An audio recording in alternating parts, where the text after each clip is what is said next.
Hello there, everybody. How are you tonight? Hope everything's well. This is the first cool night of the fall season. I'm actually wearing a coat. It's not freezing cold out. I don't need a hat and gloves or anything, but it is chilly enough that I would not want to be outside in just my shirt and pants.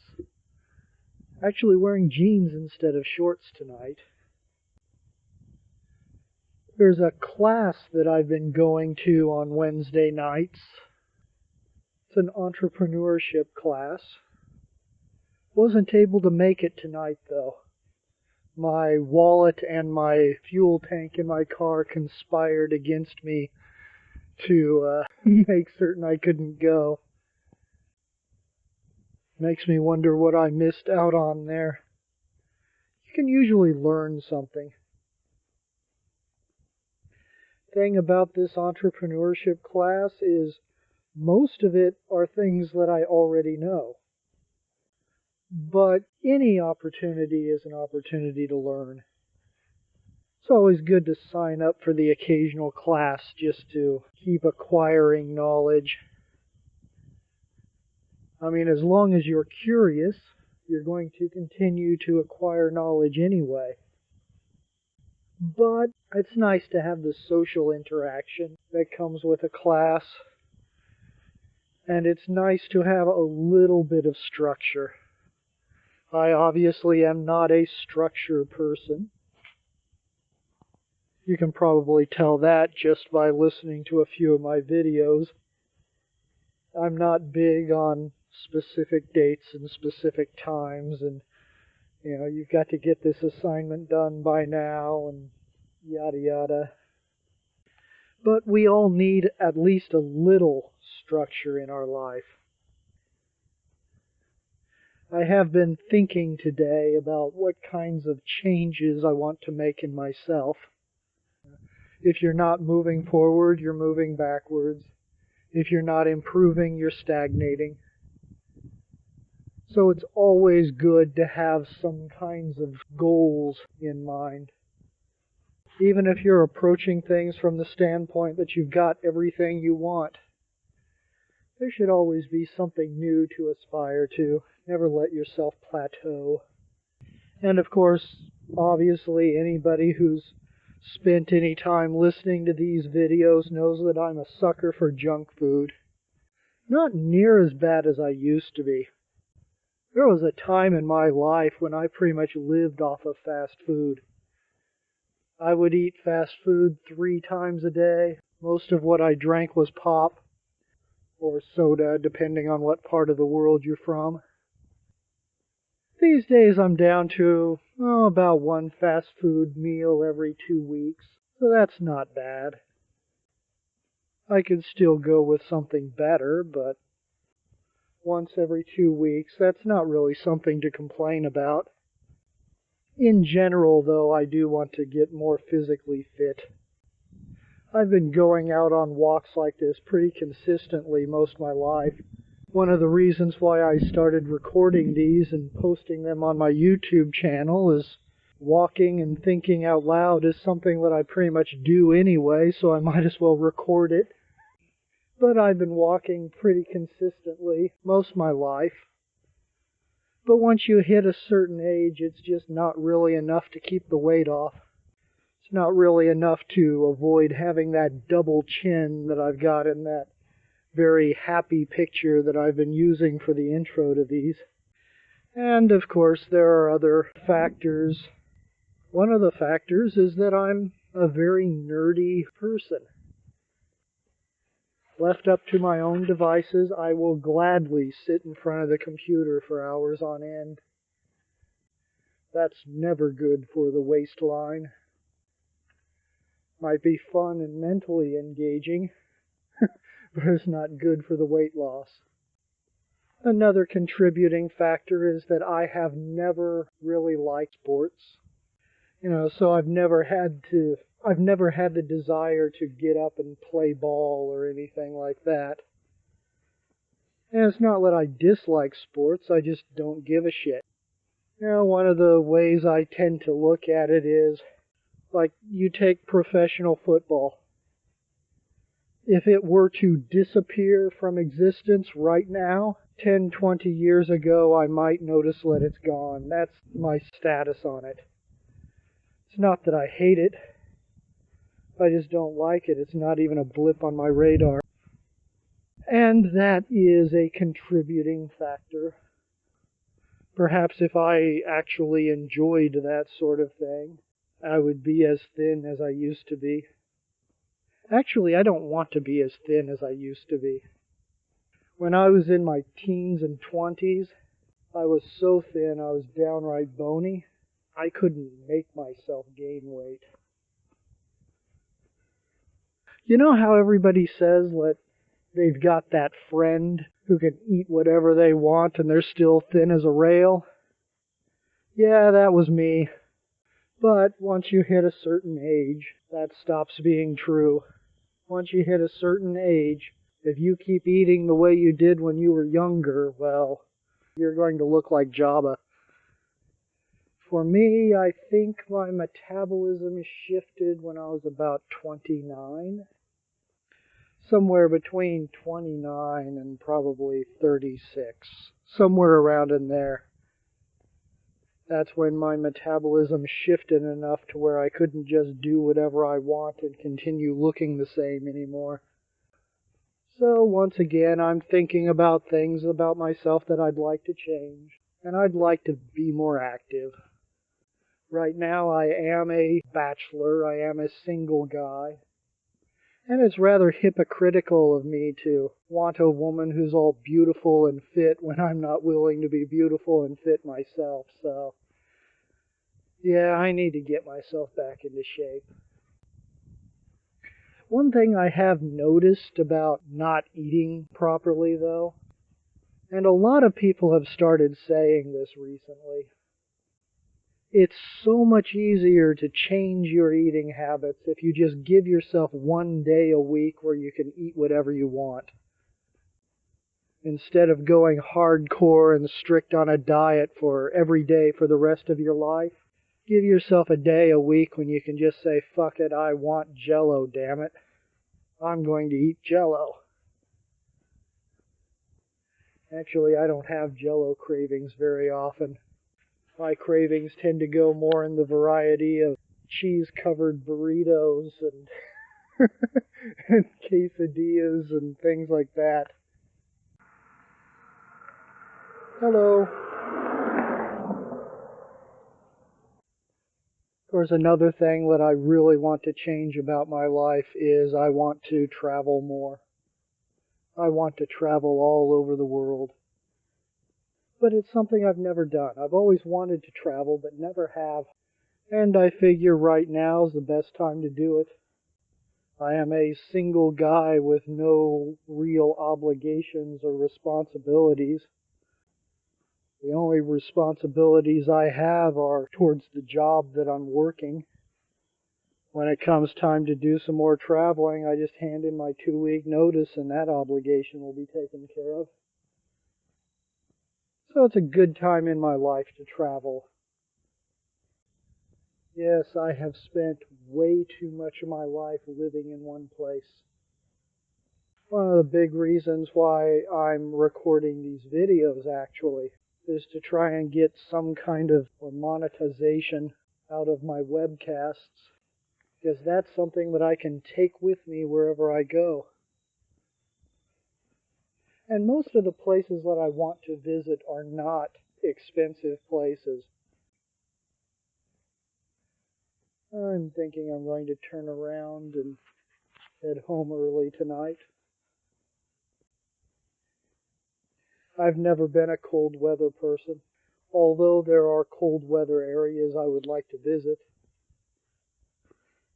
As far as where I want to live, it's got to be an island with a nice beach and no winter. I am not a person who enjoys the cold. Never have. Can't say that I enjoy extreme heat either, but I can deal with the heat. I can deal with the heat just fine. So let's see here, what other improvements would I like to make about myself? I mentioned eating better and being more active. Two very common goals for people to have. One thing I am not into is the New Year's resolution. Seems to me like that's an idea that you're just setting yourself up to fail. Although Gandhi has a great quote that you can use in relation to the subject. The Mahatma Gandhi once said, just because you've broken a vow is no reason to stop following it. It's a very important and useful lesson for people to take. Just because you've broken your vow doesn't mean you should stop honoring it. You're on a diet, you break your diet, well, you're still on a diet. You just fucked up, but you're on the diet. Just because you broke your vow does not mean you should stop honoring it. You screw up and you stop exercising for a few days, well, you've still made the vow to yourself to exercise. Jump right back in and do it. Don't just tell yourself, okay, I broke it, so I'm not going to do it anymore. Nope, you jump right back in and do it. Honor yourself by honoring the vow. Thing about vows, though, you should always be certain that it's a vow you took because you wanted to take it. Never take a vow because someone else expects it of you. You do not want to bind yourself to someone else's wishes like that. It's just a stupid thing to do. It's important also to remember that people are under no obligation to honor something that they never agreed to. I've noticed that a lot of people don't realize this. If you never agreed to something, then you are in no way obligated to behave as if you agreed to it. Somebody left the dome light on in their car. Hope they can go home. Had an incident along the lines of the agreement issue. Well, I'd say it was probably about a year ago. It was on Veterans Day. Myself and a bunch of other people, we went out to eat. One of those nice little hole-in-the-wall restaurants that is really good, but only the locals know about it. It's one of those restaurants that they don't advertise. So if you're from out of town or you haven't been there very long, you won't even know that it's there. But they are really good. And there's a bunch of us that went out to eat, and we weren't going out to eat for Veterans Day. It just happened to be Veterans Day. I mean, I've never been in the military, have no desire to be in the military. I have enough trouble with the government behaving as if they own me without me signing a contract and saying that they're correct about it. So I've just never had any desire to join the military. Do you disagree with me on that? Well, that's your right. If you are a veteran, well, cool. I honor the fact that you've done something that you consider to be important. Please honor the fact that I am also doing something that I consider to be important. But anyway, it was Veterans Day, and we all happened to be going out to eat at this place. And one of the guys that I was there with was a veteran, and this particular restaurant was not offering any discounts for veterans. It wasn't a big deal, they just simply weren't doing it. They were running business as usual. Which, when you own a business, that is your right. You are under no obligation to honor a holiday. You can operate business as usual whenever you want. But this one guy in the group, he was a veteran and he had full expectation that he should be given some kind of a discount on his meal because he's a veteran. And he was very rude to the waitress over it. He didn't see it as being rude. He thought that she was being rude to him for not giving him a veteran's discount. But he was being very rude to her. He was getting very angry and belligerent. And I didn't want to be at the same table with the guy. It's like, holy shit, dude. Chill the fuck out. I mean, if getting a veteran's discount was that important to you, we would have gladly gone someplace where they were advertising veteran discounts. We would have gladly gone somewhere else if it was that important to him. But his basic attitude was that everyone was supposed to give this discount on Veterans Day, whether they'd agreed to it or not. Once again, the restaurant wasn't denying anything. They weren't being hostile. They were just running business as usual.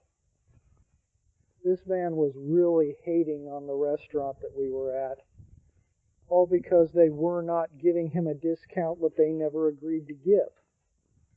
And if something like that means that much to you, go someplace where they're saying up front, we're giving you this. This particular person, I like the guy, but he is not, well, let's just say he's lacking in the empathy department. He is not very good at seeing things from other people's points of view at all. Yeah, it's very important to not be a hypocrite. It's very important to treat people the way you expect them to treat you. Some more deer standing in a yard watching me. Hi, sweeties. But yeah, there is a lot of hypocrisy in our society. You know, even when it comes to things like what I mentioned earlier, when it comes to sexual attraction. I mean, it's all well and good to admire beauty and to want to be with someone that you consider beautiful, but unless you are willing to make yourself beautiful, unless you are willing to be as fit and attractive as the person you're with, then you shouldn't really expect it. It would be nice to have it, but you should not mandate it from people. I, as a bachelor, have no right to demand a Barbie doll if I'm just going to sit on the couch and grow a beer gut. That would be rather stupid. Stupid, selfish, hypocritical, all of that. You've got to get up and do the work to be worthy of this person. And so far this conversation's been very shallow and superficial in that regard. Let's take it deeper. Let's go into the realm of emotional health. You have no right to expect someone to be emotionally healthy when you're a wreck. But we live in a culture that encourages spoiled, bratty behavior. I want what I want, and who cares about anyone else? We also live in a society that teaches everyone to be opinionated, but without having any knowledge. The less you know, the better, but you'd better have an opinion about everything. That is a recipe for disaster if I ever heard of one. So be what you expect other people to be. If you're going to expect other people to be open-minded, then you'd better be open-minded too. And when I say open-minded, I do not mean everybody agrees with you. That's how a lot of people take that to mean. Yeah, I'm open-minded, and if you don't agree with me, then you're an idiot. That is not open-mindedness. That's how people in our culture are taught to think. We're taught to be a bunch of hypocrites. We're taught to expect that everyone else should be the one who changes or be inconvenienced, while at the same time we should continue to do things the way we want to do them, and yet we should magically also get everything we want. Well, nothing works that way. Life does not work that way. The laws of nature do not work that way. You should always be what you expect others to be. This whole recording has kind of gone a direction that I really didn't want it to go. I don't know if I'll post this one or not. I really wanted this recording tonight to be more about becoming the person you want to be. I wanted it to be a very positive, uplifting thing, and it's delved into darkness a lot more than I wanted it to. I wouldn't say that this has been a negative recording, but it's dealt with a lot of negativity in it. Let's see here. Where do I want to eventually end up living? I'm in my 40s now. It's about time that I bothered to actually live someplace that I wanted to be. So let's see here. Must be near the ocean. Must be a place where there is no winter. And there must be a lot of local native culture of some kind. And I want to live someplace that has a few people, but not a lot. There was a time that the idea of living in California sounded really good to me, but it doesn't these days. These days, California does not appeal to me at all. I mean, yes, the weather's pleasant, and there's a beach right there. There are so many people everywhere. And there's no... I'm trying to figure out how to best describe this. The local folklore has pretty much been decimated. It's like that throughout much of North America. There's some fantastic folklore what the Native Americans had, but we European settlers have pretty much obliterated all of that. And now all that's left is, as George Carlin describes it, all that's left now is a giant shopping mall. Yeah, I don't want to live in a shopping mall. I want to live someplace where the native traditions are still alive. They don't have to be dominant, but they have to still be present. I've always dreamed of living on an island. I've always been very partial to Hawaii. Hawaii is definitely on my list of top places I'd like to live. Problem, though, is that the native Hawaiians there's a movement there that is very hostile to any white people like me that go there to live, and it's understandable. Hawaii never became a state because they wanted to be a state. They were a sovereign nation that was invaded, conquered, and forced to join. So it's very understandable to me why there would be so many people there that do not want to be part of the country and that feel very hostile towards anyone that they feel justified in blaming for the loss of their liberties. And it is a loss of their liberties. Doesn't matter how free the invading country is. The simple fact that they took away your national identity means that they've taken away your freedom. You want a free society, you need the freedom to not be a part of it. That's the only way a society is really free, is if it gives you the choice of not being a member. And the U.S. government does not give you the option of not being a member. Even if you try to opt out, they will still tax you and then imprison you if you don't pay your taxes.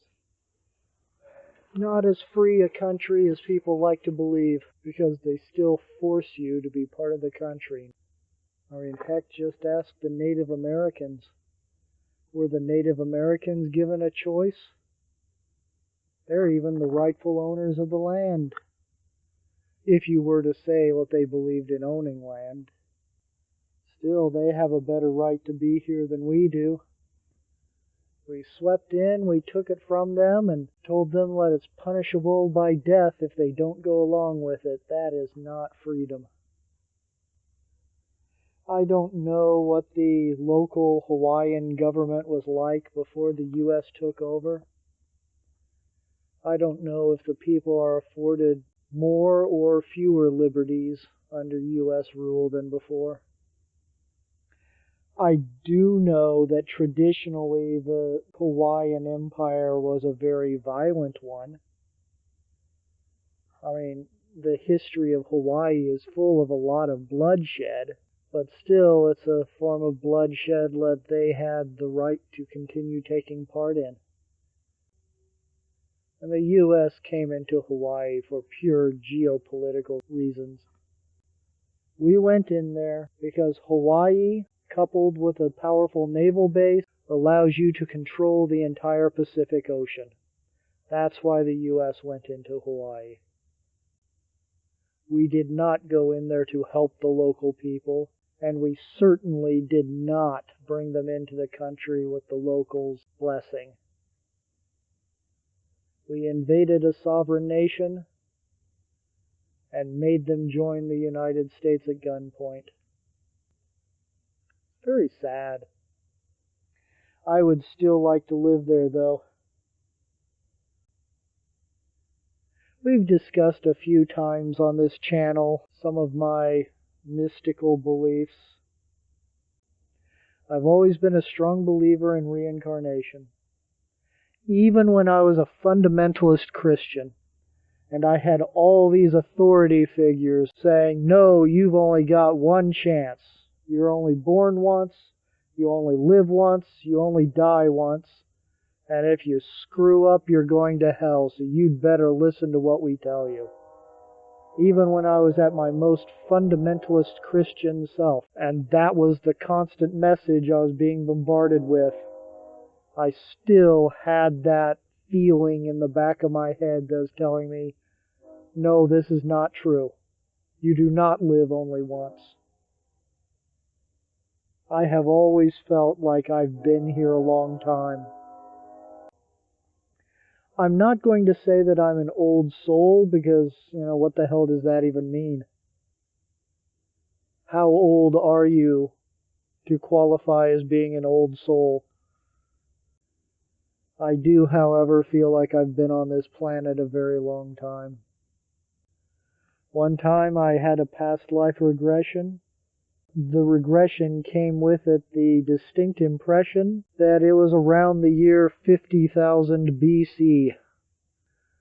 So yeah, assuming the regression was legitimate, I would have been here a while. At least 52,000 years.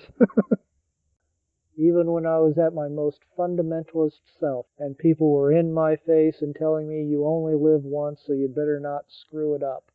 You screw it up, you're going to go to hell, so you'd better believe everything we tell you. Even when that was going on, I was like, no, that is not true. That is not true. I have lived many lives before this. I don't know, though, until I have woken up to the point where I can remember past lives as clearly as I can remember things from this life, then I won't actually know. It will just be a belief. And I'm not interested in belief. I'm interested in experience. One of the interesting things about my past life regressions is that I have never had a past life regression where I was somebody famous. Just about everyone who's had a past life regression, they always go, oh, well, I was Noah in a past life, or something like that. Everybody was always someone famous. And everybody was always the same famous people. How many people alive today were Elvis in the past life? Probably one of the biggest reasons why the critics of the phenomenon think that reincarnation is a load of shit. Because that's just pure ego talking. I was somebody famous. I was important in a previous life. I used to be Julius Caesar. And then 83 other people from the same city were also Julius Caesar in a previous life. I suppose it's possible it could be true if they're all actually the same soul reincarnating multiple times at the same time. I generally do not trust it when somebody says that they were a famous person in a previous life. That just screams ego to me. Ego, ego, ego. I was an important person. The past life regressions I've had, though, I've seen some pretty fascinating things in those. My past life regressions seem to be split between two soul groups. So far, the past life regressions that I've experienced have either been Southeast European, reincarnations from like Romania and the Slavic nations. The rest of my past life regressions have mostly been South and Central America before the Spaniards came. Hey, and a shooting star just flew across the sky. It was a bright one, too. But I find it interesting that those seem to be the two locations that my past lives tend to be from. Because from what I can tell, reincarnation generally tends to follow down family lines. Far more likely that you were your great-great-grandfather than that you were somebody from a region of the world where your family did not come from. My family, the Allred family, is from northern England, just south of the Scottish border. I've always suspected that might be the reason why there aren't very many Allreds around. We kept dying in wars. My family lineage is pretty much, to my knowledge at least, pretty much half English, half Irish, with a shot of Cherokee Indian in there. And to my knowledge, that's my lineage. So, if reincarnations do follow family lines, then why do most of my reincarnations seem to be in Southeast Europe and South America? Just fascinating to think about. There might not be anything to any of this, who knows? I have always had that feeling in the back of my mind that screamed reincarnation is the real deal, though. Reincarnation is what's real. When we're born, we wake up, we live our lives, and when we die, we wake up, and we live our true lives. And then we're born, and we wake up, and we live our lives. And also, time doesn't seem to be a factor. I suspect that people live multiple incarnations at the same point in time quite frequently. One time I did a past life regression, and in this life I was a woman who lives in New York City, and I was hanging out in Central Park about a week before the past life regression was taking place. So if that regression is real and accurate, and my impressions from that incarnation is real and accurate, then I am actually living two lives simultaneously right now. At least. There's me right here where I'm at, or rather the me that I think of as being me. And then I'm also a rather sporty volleyball player, lady living in New York. All this stuff is just fun to think about. The whole issue of reincarnation also has some interesting things to say about our current public debates regarding sexuality and the feeling of being a man in a woman's body or a woman in a man's body. Me personally, all the incarnations I've had, all the past life regressions that I've had so far, rather, I've been a man in a little over half of them. Almost half of all my past life regressions, I was a woman. And in every single one of them, I was straight. Well, assuming what I just said means anything, I have no idea what it means. It is something to think about.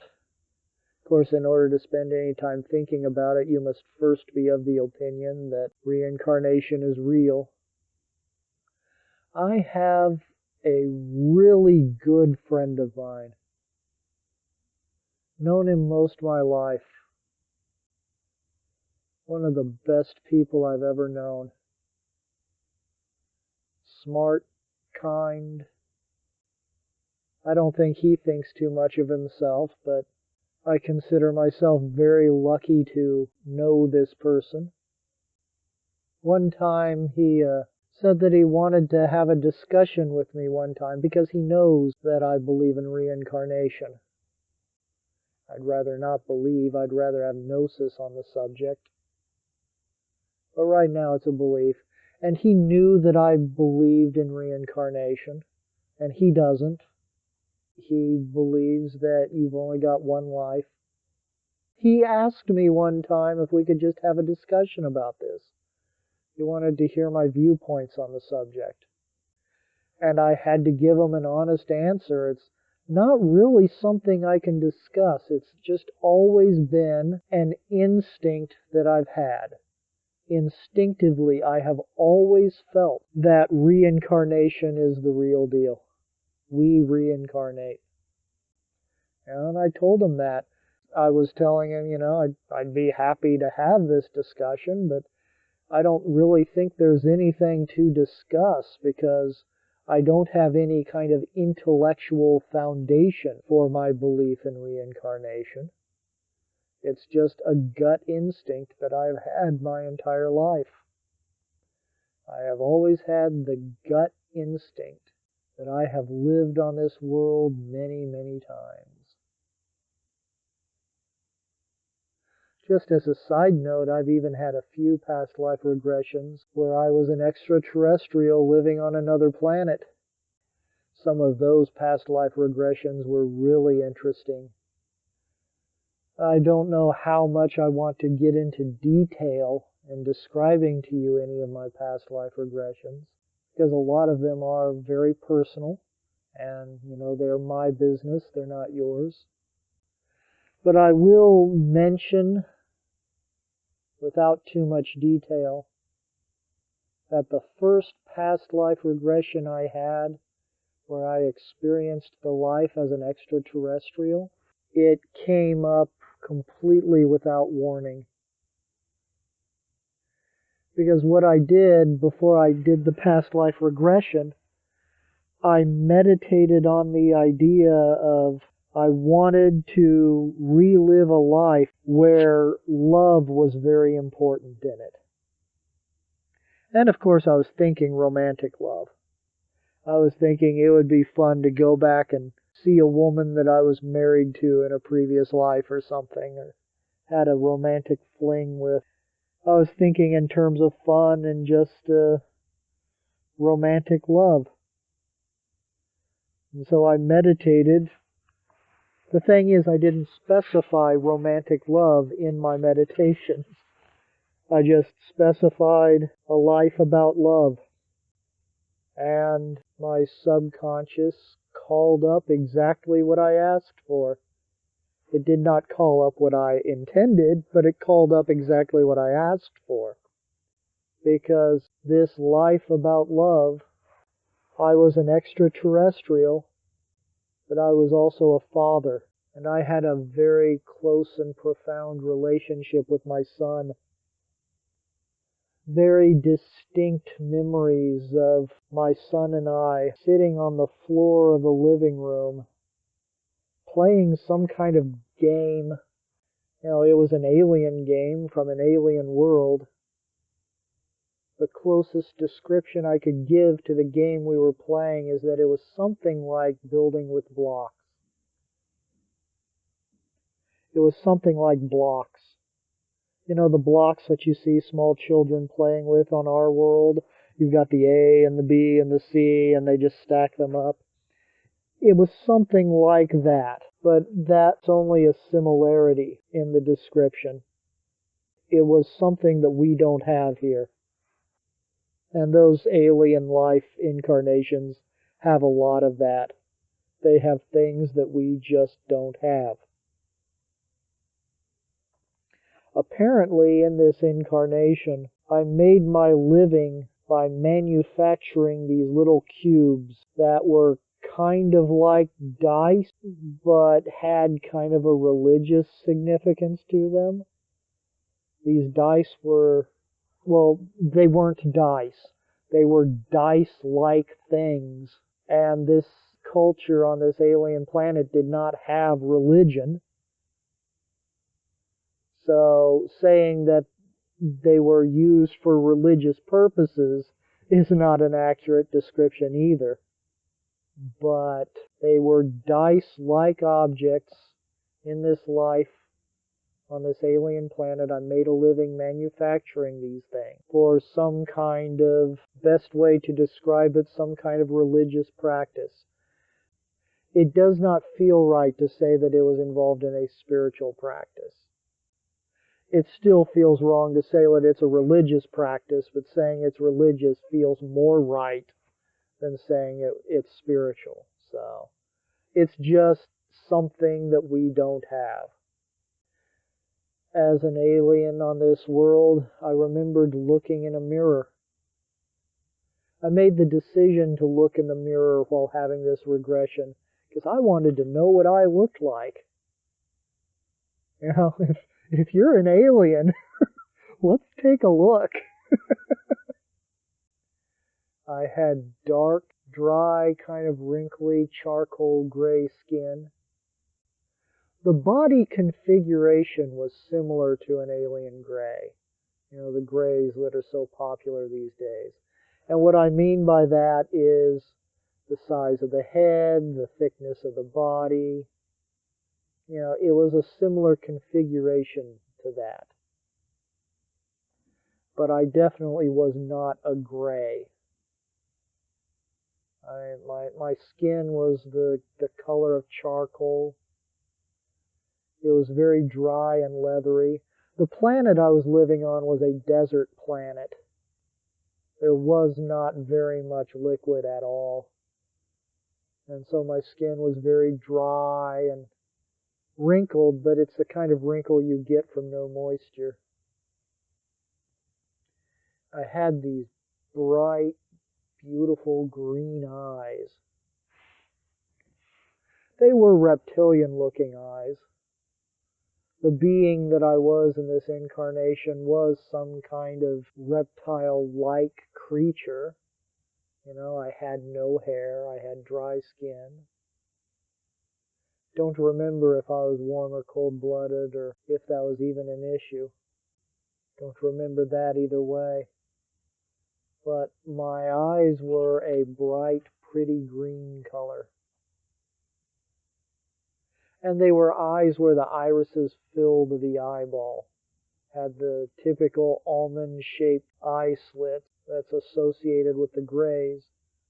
It was just filled with this bright emerald green color. This particular incarnation, I was a kind of an ordinary-looking middle-aged man for my race. So chances are what I saw in the mirror was probably a pretty good example of the entire species.